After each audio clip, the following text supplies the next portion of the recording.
भाई भाजपा का जो एजेंडा था फूट डालो राज करो, उसमें भाजपा कामयाब भी रही क्योंकि उसके पास पुलिस का तंत्र भी था, उसके पास मीडिया का तंत्र भी था और भाजपा पहले से बड़ी एक्सपर्ट पार्टी है फूट डालो राज करो में। तो हरियाणा में उसमें कामयाब रही और समाज में जो जहर घोला उसकी वजह भाजपा सत्ता में काबिज हुई है। पिता पुत्र तो हमारे दूसरी पार्टी में सारे बने पड़े हैं। कांग्रेस से परिवारवाद का आरोप लगाते हैं, बीजेपी में कौन सा परिवारवाद नहीं है। हमारे यहाँ परिवारवाद बन जाता है, उनके यहाँ परिवारवाद नहीं है। पपोसा गांव की एक बेटी उसने बड़ा नेट जीआरएफ क्लियर किया और पता चला उस गांव में उस बेटी के यहाँ पे घर में जो मूलभूत सुविधाएं शौचालय की वो भी नहीं थी। तो जनता के प्यार में कोई कमी नहीं है। हार जीत राजनीति का पहलू है, उससे ना ज़्यादा खुश होना चाहिए ना ज़्यादा निराश होना चाहिए। भाई कोई बीजेपी ने कहा प्रदीप नरवाल जीत जाएगा तो हल्का छोड़ दे, कहाँ ढूंढोगे। मैं तो हार के में ही बैठा हूँ। दिल्लीवाल साहब के संघर्ष के साथ और पूरे किसान आंदोलन के साथ कांग्रेस पार्टी पहले भी खड़ी है, आज भी खड़ी, आगे भी खड़ी रहेगी। सबने मिलकर संघर्ष किया। कांग्रेस पार्टी ने, हुड्डा साहब ने, दीपेंद्र जी ने बहुत संघर्ष किया। किसी के संघर्ष को आप एक हार से नकार नहीं सकते। दोस्तों नमस्कार, प्रथम गूंज देख रहे हैं आप। मैं हूं आपका दोस्त त्रिदेव और इस वक्त फ्रेम में जो आप चेहरा देख रहे हैं, प्रदीप नरवाल बवानीखेड़ा से चुनाव लड़ा और हार के बाद शायद पहली बार मुंडाल में दिख रहे हैं।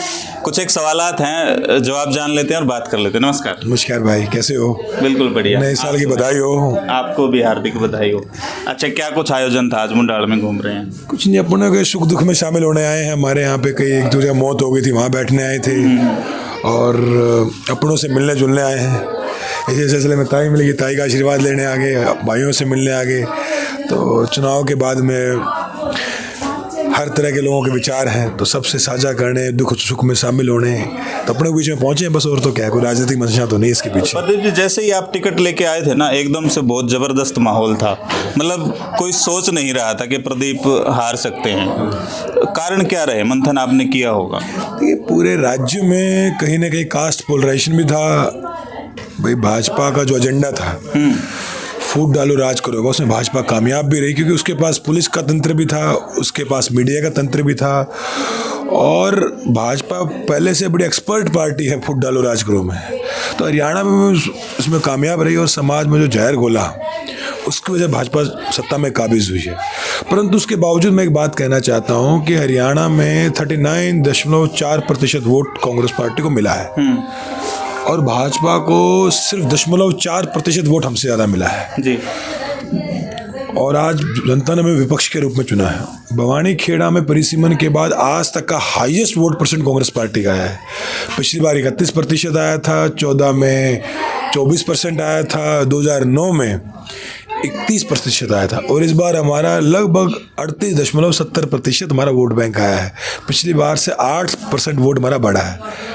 जनता ने बहुत प्यार दिया। पिछली बार 40,000 वोट आया था कांग्रेस पार्टी हमारा यहाँ पे, मेरा 58,300 वोट आया।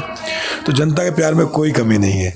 हार जीत राजनीति का पहलू है, उससे ना ज़्यादा खुश होना चाहिए ना ज़्यादा निराश होना चाहिए। मैं चुनाव में बात कहता था कि मैं हार या जीत से ना मुझे बहुत ज़्यादा उत्साह होगा ना मुझे ज़्यादा दुख होगा, क्योंकि मैं राजनीति में जनता के काम करने के लिए आया हूँ, एक नई राजनीति खड़ी करने के लिए आया हूँ।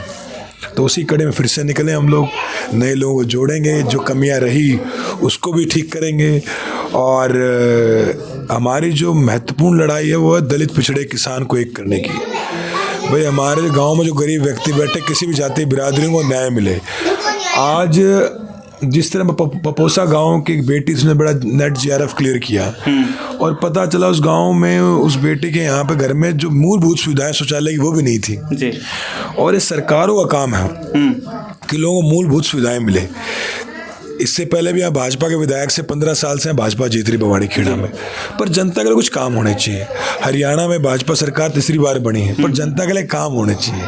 सिर्फ आप जातियों में ध्रुवीकरण करके एक जाति को दूसरी जाति से लड़ाई सत्ता में काबिज हो जाते हैं। पर चुनाव इसलिए होता है कि लोकतंत्र मजबूत हो, गरीब व्यक्ति मजबूत हो, जो कोई सहारा ना हो उसका सहारा सरकार बने। और मैं बधाई देते हुए नए वर्ष पे भाजपा को, आप जीत के आए हैं, विधायक जी को बधाई देते सबको कि आप लोग बवानीखेड़ा के लिए अच्छा काम करिए।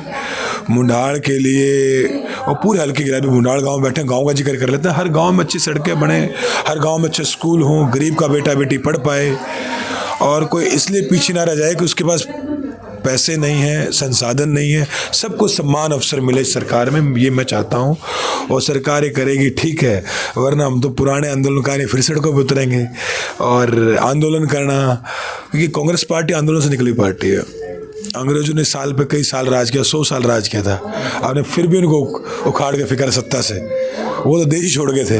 तो भाजपा तो चल ठीक है, तीसरी बार राज में आ गई, 15 साल हो जाएंगे इनको, लेकिन जब कांग्रेस 100 साल का संघर्ष कर रही थी, 15 ही साल है, अगली बार उन्हें फिर से बाहर करेंगे सत्ता से। पूरी ताकत से कांग्रेस पार्टी लड़ेगी और किसानों के मुद्दे, दलितों के मुद्दे, पिछड़ों के मुद्दे, समाज के हर वर्ग का मुद्दा, युवाओं के मुद्दे हम लोग उठाएंगे। और हमारी ताई बैठी ने हमें वोट किया, बड़ा विश्वास जताया, इनके विश्वास में खरे उतरेंगे, क्योंकि वोट इंसान बड़ी जिम्मेदारी से आपको देते हैं। मुझे 58,300 लोगों ने वोट दिया है। मैंने पहले लोगों को कहा था भाई कोई बीजेपी ने कहा प्रदीप नरवाल जीत जाएगा तो हल्का छोड़ दे, कहाँ ढूंढोगे, मैं तो हार के में ही बैठा हूँ। तो हार जीत जिंदगी का पहलू है। जिन लोगों ने वोट दिया, जिन्होंने नहीं भी दिया है, सबके लिए काम करेंगे, जनता का काम करेंगे।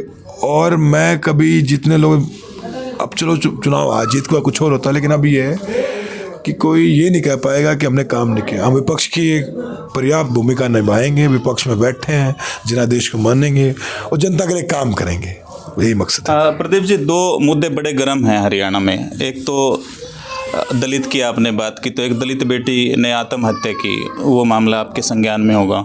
इसके अलावा डल्लेवाल साहब जो आमरण अनशन पे बैठे हैं, दोनों मामलों में आपकी प्रतिक्रिया चाहूँगा। देखिए, किसानों के प्रति पिछली सरकार का जो रवैया रहा आपने देखा, किसान हो, इस हमारे हरियाणा का दलित समाज और हरियाणा का पिछड़ा समाज हो, भाजपा जब से आई है इन वर्गों का सिर्फ हकों का हनन हुआ है। महज नायब सैनी जी पिछड़े समाज से, इसका मतलब ये नहीं पिछड़ा समाज भी खुश है, उनके हालात बड़े बद से बदतर हैं। कितने यूनिवर्सिटीज़ में ओबीसी प्रोफेसर से पता करो, कितने एमडी में, कितने कुरुक्षेत्र यूनिवर्सिटी में हैं भाई, क्या हालात, आपने क्या स्कीम्स लेके ओबीसी के लिए पता करो आप इनसे। किसानों के ऊपर पहले लाठीचार्ज किया। और कांग्रेस पार्टी आज हम तीसरी बार विपक्ष में आ गए, इसका मतलब ये नहीं किसानों की बात हम छोड़ देंगे, सच के साथ खड़े रहेंगे। ये पार्टी सत्ता से निकली हुई पार्टी है और किसानों के सत्य के साथ कांग्रेस पार्टी खड़ी है। डल्लेवाल साहब के संघर्ष के साथ और पूरे किसान आंदोलन के साथ कांग्रेस पार्टी पहले भी खड़ी है, आज भी खड़ी, आगे भी खड़ी रहेगी। और जो आपने दलित समाज की बात की, तो दलित समाज के साथ तो हमेशा भाजपा ने छल किया है। कांग्रेस पार्टी हमेशा दलित समाज से पहले भी खड़ी, आगे भी खड़ी रहेगी। और मैं खुद आंदोलन से निकला हुआ इंसान हूँ। लड़ेंगे, लंबी लड़ाई है, लड़ेंगे, जीतेंगे एक दिन जरूर। सत्य की जीत होगी, तब तक संघर्ष करेंगे।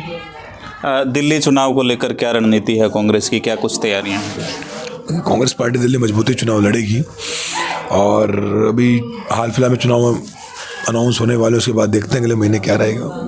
बाकी हम पूरी मजबूती से लड़ेंगे। कांग्रेस पार्टी पहले से बहुत बेहतर प्रदर्शन करेगी पिछली बार से। अच्छा, जब आप आम समाज में उतरते हैं ना, तो कांग्रेस के लिए एक बात कही जा रही है कि कांग्रेस को हुड्डा पिता पुत्र ने डुबोया। आप क्या मानते हैं? देखिए, वो भाजपा का फैलाया हुआ एजेंडा है। जहाँ तक आपने कहा पिता पुत्र की बात, पिता पुत्र तो हमारे दूसरी पार्टी में सारे बने पड़े हैं। कांग्रेस परिवारवाद का आरोप लगाते हैं, बीजेपी में कौन सा परिवारवाद नहीं है। हमारे यहाँ परिवारवाद बन जाता है, उनके यहाँ परिवारवाद नहीं है। और हरियाणा में पिछले 10 साल में सब ने मिलकर संघर्ष किया।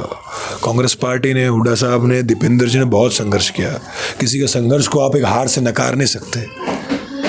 और हार जीत जीवन का पहलू है, पर संघर्ष कौन कर रहा है वो जनता देखती है। मैंने और दीपेंद्र जी ने मिलकर पूरे हरियाणा में यात्रा की, हरियाणा मांगे हिसाब, पूरे हर सड़क पे घूमे, हर जिले की सड़क पे घूमे।